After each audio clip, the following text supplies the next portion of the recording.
নমস্কাৰ ছাত্ৰ ছাত্ৰীসকল সকলোকে জ্ঞানৰ পোহৰ ইউটিউব চেনেলটোলৈ স্বাগতম জনাইছো।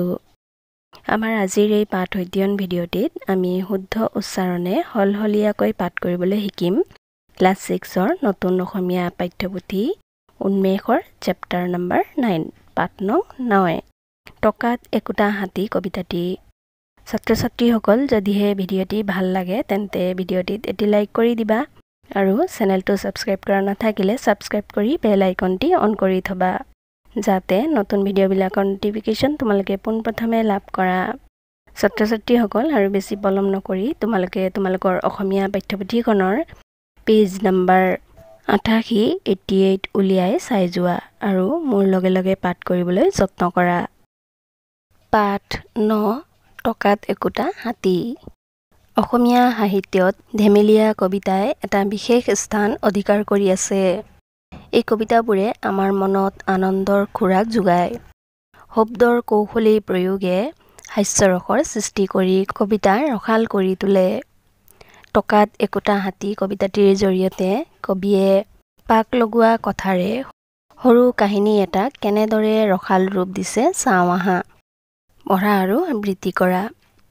বাবুলে আনিছে গৰম খবৰ, কলে ৰতনক, ভাই কিমান কিনিবা, একোটা টকাতে হাতীও একোটা পায়। আকৌ এবাৰ চোৱা। বাবুলে আনিছে গৰম খবৰ, কলে ৰতনক, ভাই কিমান কিনিবা, একোটা টকাতে হাতীও একোটা পায়। ৰতনে ভাবিলে কিনো কয় ঐনো, টকাত একোটা হাতী, পোৱা হলে চোন সকলো মানুহে ললে হয় এটি এটি। আকৌ এবাৰ চোৱা। ৰতনে ভাবিলে কিনো কয় ঐনো, টকাত একোটা হাতী, পোৱা হলে চোন সকলো মানুহে ললে হয় এটি এটি।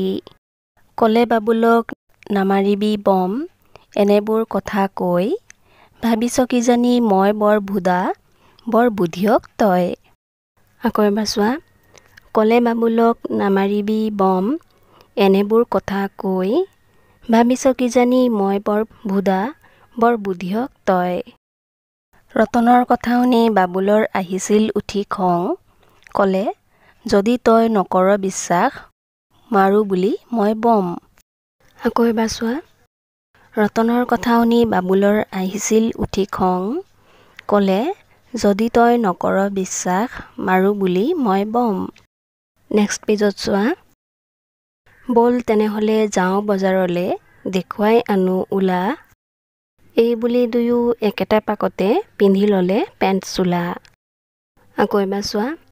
বল তেনেহলে যাওঁ বজাৰলে, দেখুৱাই আনো উলা, এই বুলি দুয়ো একেটা পাকতে পিন্ধি ললে পেণ্ট চোলা।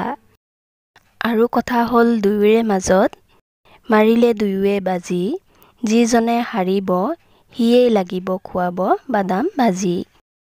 আকৌ এবাৰ চোৱা। আৰু কথা হ'ল দুয়োৰে মাজত, মাৰিলে দুয়োৱে বাজি, যিজনে হাৰিব সিয়েই লাগিব খুৱাব বাদাম ভাজি। এই বুলি দুয়ো পালেগৈ বজাৰ, পূজাৰ বজাৰ ভৰা, দোকানে দোকানে উৰিছে বেলুন, লাখ লাখ হাতী ঘোঁৰা। আকৌ এবাৰ চোৱা। এই বুলি দুয়ো পালেগৈ বজাৰ, পূজাৰ বজাৰ ভৰা, দোকানে দোকানে উৰিছে বেলুন, লাখ লাখ হাতী ঘোঁৰা। তাৰে এখনত কিনিলে বাবুলে, এটকাৰে এটা হাতী, ৰতন বাপুৰা ভেবা লাগি ৰল, কথাৰ পাকত ঘাটি। আকৌ এবাৰ চোৱা। তাৰে এখনত কিনিলে বাবুলে, এটকাৰে এটা হাতী, ৰতন বাপুৰা ভেবা লাগি ৰল, কথাৰ পাকত ঘাটি। ভাবিছিল সি এটকাতে আৰু কতনো হাতীটো পাব, ভবাই নাছিল টেঙৰ বাবুলে, পুতলা হাতী যে ল'ব। আকৌ এবাৰ চোৱা। ভাবিছিল সি এটকাতে আৰু কতনো হাতীটো পাব, ভবাই নাছিল টেঙৰ বাবুলে, পুতলা হাতী যে ল'ব। কবিতাটিৰ কবি হৈছে গগন চন্দ্ৰ অধিকাৰী।